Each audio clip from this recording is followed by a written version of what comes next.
English study plane for talking. Our journey began aboard the English study plane, a unique vessel designed not for flight across continents, but for navigating the vast skies of language. Many passengers, including myself, harbored a common dream: to truly talk to anyone in English, to express thoughts and feelings without hesitation. This voyage promised to transform our struggles into triumphs. The plane's interior wasn't plush with seats, but filled with interactive screens and simulated environments. Our first lesson emphasized how to talk to anyone in English, not just grammatically, but authentically. It highlighted the profound difference between knowing words and actually weaving them into meaningful, spontaneous conversations. This was our core mission. One of the earliest, most crucial modules was dedicated entirely to Listen English. The instructors stressed that true communication begins long before speaking. It starts with comprehension. We were taught to immerse ourselves in diverse accents and speeds, training our ears to pick up nuances and rhythm. It was a foundational, vital step. We quickly learned how to learn English effectively on this innovative plane. It wasn't about rote memorization but about active engagement. Every exercise, every simulated conversation, was designed to build intuition rather than just recall rules. This approach promised a more organic and sustainable path to fluency for everyone. A dedicated section explained why you must listen, detailing its immense power. Listening, we discovered, wasn't passive. It built vocabulary contextually, internalized grammar structures, and improved pronunciation naturally. Our ears became our most powerful tools, absorbing the melody and rhythm of native speech, preparing us for our own output. The flight also addressed a universal concern: why I always make mistakes. Our instructors, with comforting smiles, demystified the fear of errors. They explained that mistakes are not failures but indispensable stepping stones on the path to fluency, essential data points for learning and refining our language skills. They showed us that every mispronounced word or grammatical slip offered valuable feedback. Instead of despairing, we learned to analyze why I always make mistakes, pinpointing patterns and specific areas for improvement. This mindset shift was revolutionary, transforming potential shame into powerful self-correction, fostering genuine growth. Then came the pivotal module: how make confidence in speaking. This wasn't about memorizing scripts, but cultivating an inner belief in our ability. We practiced starting small, speaking even short sentences, gradually building up our tolerance for discomfort, understanding that confidence grows with consistent, brave attempts. The plane offered simulated scenarios where we could practice how make confidence in speaking without judgment. From ordering coffee to discussing current events, each interaction, however brief, chipped away at our apprehension. We learned that consistent exposure, even in controlled settings, was key to reducing anxiety. Another crucial piece of advice for how make confidence in speaking involved focusing on conveying meaning, not perfection. If our message was understood, even with errors, it was a success. This pragmatic approach freed us from the tyranny of flawless grammar, allowing us to speak more freely and spontaneously.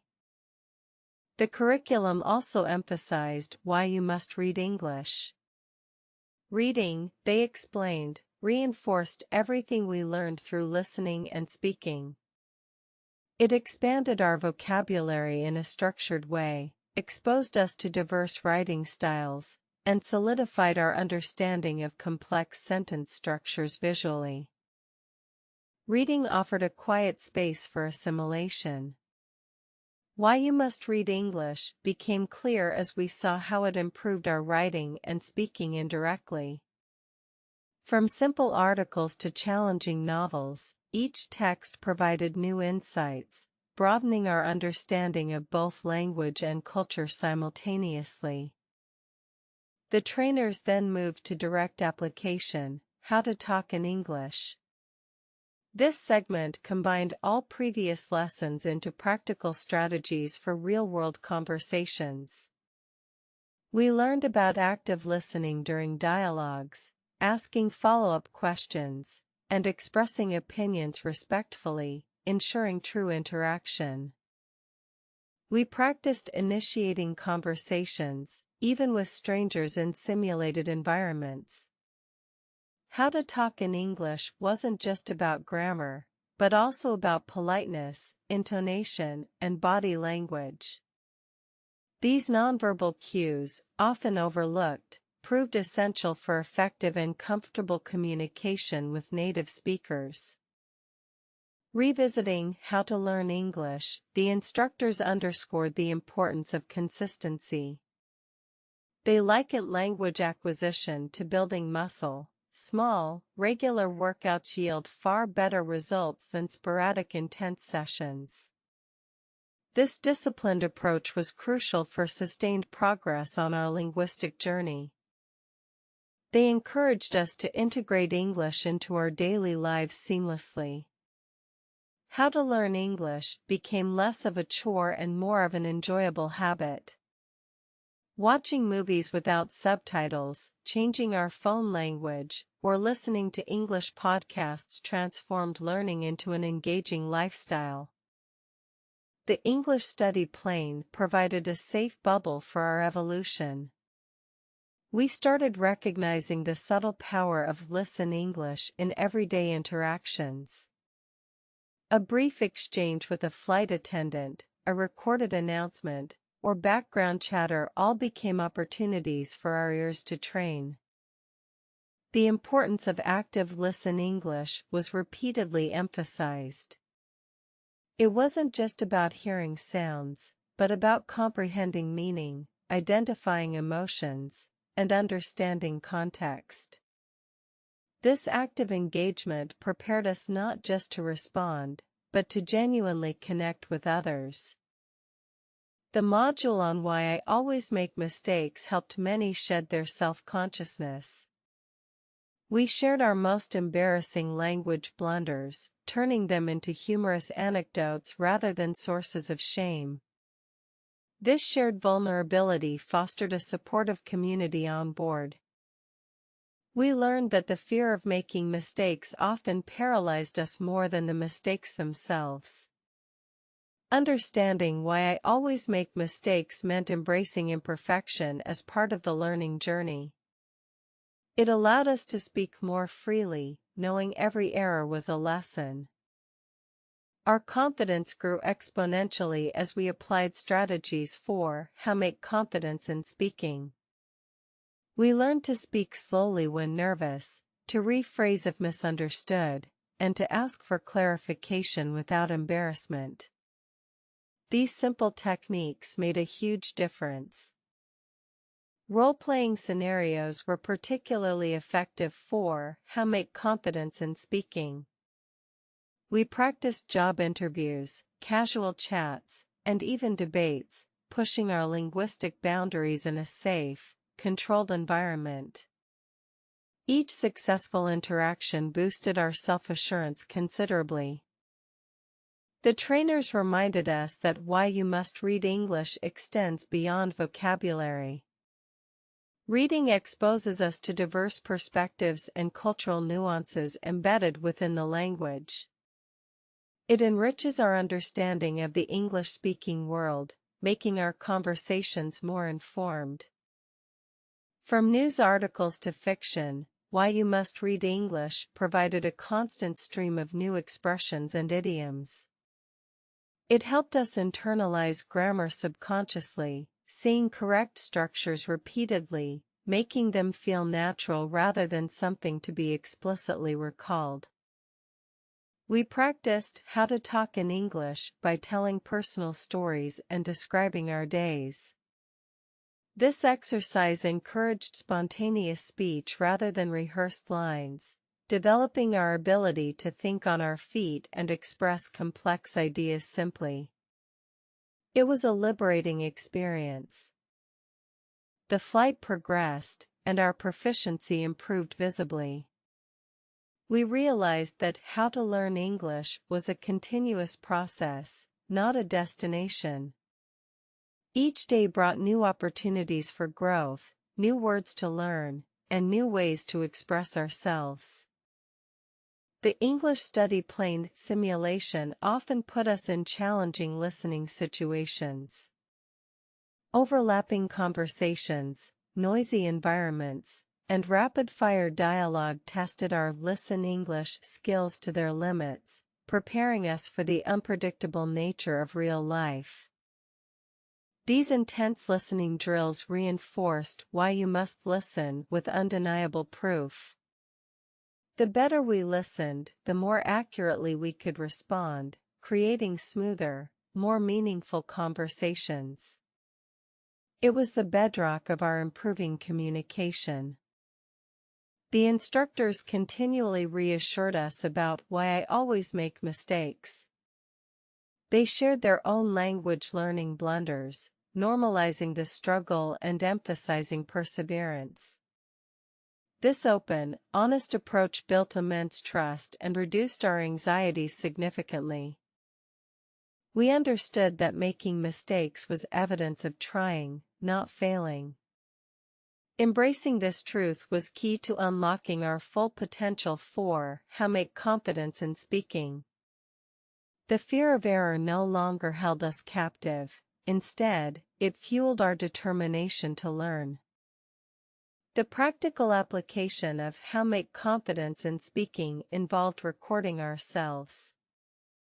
Listening back, we identified areas for improvement in pronunciation and intonation, refining our delivery with each successive attempt. It provided invaluable, objective feedback. Regular interactions with fellow passengers, both new learners and advanced ones, solidified our understanding of how make confidence in speaking. Peer feedback, encouragement, and shared successes created a supportive ecosystem for everyone on board, fostering collective growth. The reading component, Why You Must Read English, introduced us to different registers of language. From formal academic texts to casual online forums, we saw how English adapted to various contexts, enriching our conversational repertoire immensely. We even had virtual book clubs on the English study plane, discussing narratives and characters. Why You Must Read English became an enjoyable social activity, connecting us through shared literary experiences and stimulating deeper linguistic exploration. The final stages focused on advanced how to talk in English strategies. This included techniques for clarifying misunderstandings, gracefully interrupting, and expressing disagreement politely. These nuanced skills elevated our conversational abilities significantly. We practiced spontaneous storytelling, describing images, and explaining complex concepts simply. How to talk in English evolved from mere sentence construction to fluid, engaging narrative development. Our words started to flow more naturally, expressing our true selves. The overarching theme remained how to learn English as a continuous, multifaceted endeavor. It wasn't just about singular efforts but about integrating listening, reading, speaking, and error analysis into a cohesive, daily routine for sustained progress. Our English study plane journey was nearing its simulated end, but the real journey was just beginning. We felt equipped to talk to anyone in English with a newfound sense of purpose and capability, ready to engage with the world beyond our virtual classroom. We understood the profound impact of Listen English on our overall fluency. Our ears, once untrained, now instinctively recognized patterns and anticipated responses, making conversations feel less like a struggle and more like a dance. The lessons on why you must listen truly transformed our approach. We no longer just heard words, we absorbed meaning, tone, and intent, allowing us to respond not just accurately, but appropriately and empathetically in various social contexts. Acknowledging why I always make mistakes became our strength. The fear of imperfection had vanished, replaced by a cheerful willingness to experiment and learn from every stumble. Each error was now celebrated as a step forward. The strategies for how to make confidence in speaking were ingrained. We learned to breathe, to pause, to reframe thoughts, and to trust our evolving abilities. Confidence wasn't magic, it was the direct result of consistent, fearless practice and self-compassion. Why You Must Read English had opened up entire new worlds of knowledge and expression. Our vocabulary was richer, our understanding of grammar more intuitive, and our cultural awareness significantly expanded, making us more engaging conversationalists. The skills we acquired for how to talk in English were practical and immediately applicable. From ordering food confidently in a foreign restaurant to participating in a lively discussion, we felt ready for any real-world linguistic challenge. Our instructors reinforced that how to learn English is a marathon, not a sprint. Patience, persistence, and continuous engagement are the true secrets to unlocking lasting fluency. The study plane was merely a launchpad for our ongoing adventure. The English study plane experience provided a powerful metaphor for language acquisition. It emphasized that learning is an active journey, not a passive reception of information, requiring constant engagement and self-correction to truly thrive. We departed the simulated English study plane feeling empowered. The fear of how to talk to anyone in English had been replaced by genuine excitement and readiness to apply our hard-earned skills in everyday interactions with native speakers. The emphasis on Listen English had reshaped our entire approach. We began seeking out opportunities for immersive listening, understanding that every English sound was a piece of the puzzle, contributing to our overall comprehension.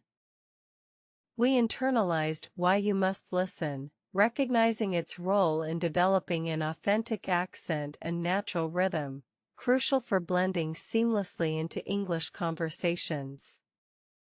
It was about more than just understanding words.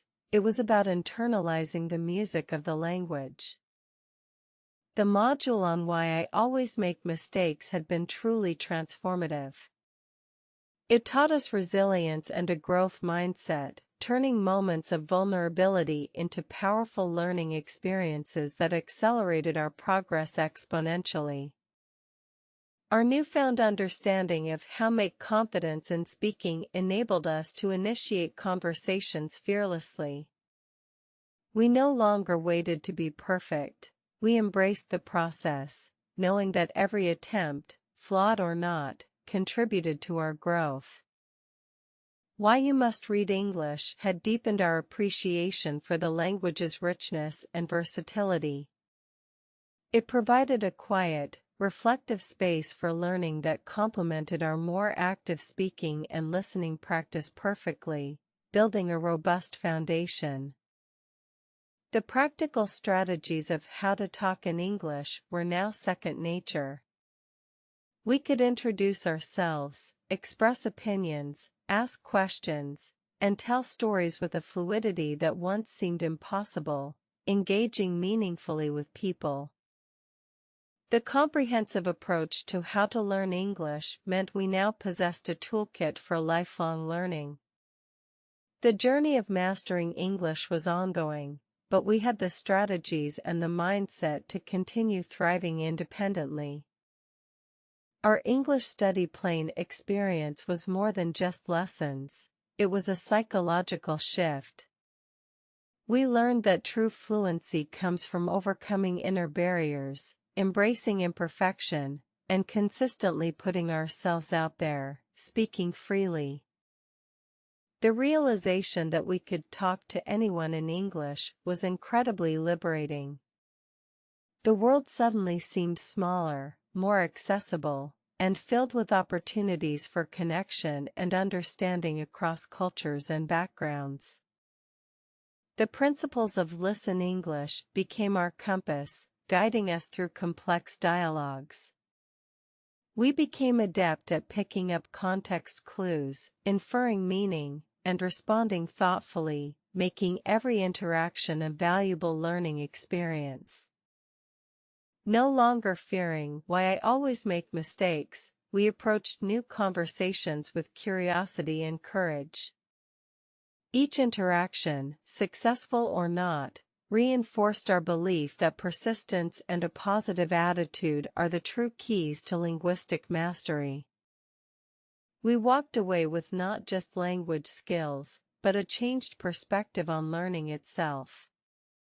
The confidence built through diligent practice, especially on how to make confidence in speaking, was a gift that extended far beyond English fluency into all aspects of our lives. And so, the journey continued, no longer confined to the metaphorical English study plane, but soaring through real conversations, real connections. We were ready to talk to anyone, anywhere, truly unleashing our English potential to the world.